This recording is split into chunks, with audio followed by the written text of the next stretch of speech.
Bengkala village, from the outside like many others on the Indonesian island of Bali.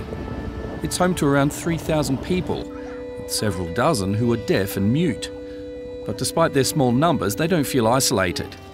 That's because just about everyone here, even children, uses sign language.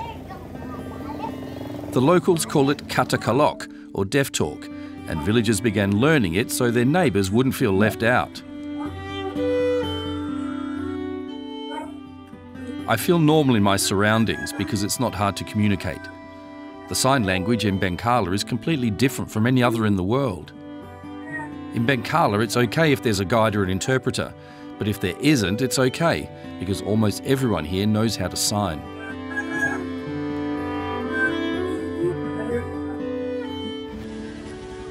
And for most, the language has been easy to pick up. If you want to say father, it's like this. And if you want to say brother-in-law, it's like this. And if you want to eat, you do this. And if you drink, you do this. Kata kalok has grown over time, with more and more words being added to the signing vocabulary.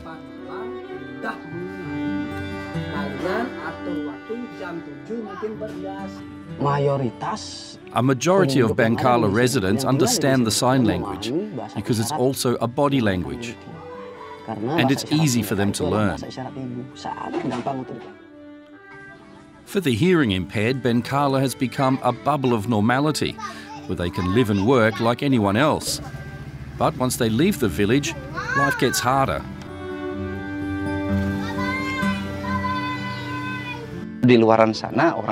Outside, the deaf-mute people are considered dumb. Here, they're not discriminated against. They just can't speak or hear. If they need to communicate with people outside the village, we give them interpreters. But here on the streets of Bengkala, there are no barriers to daily discourse, because people have found a common language.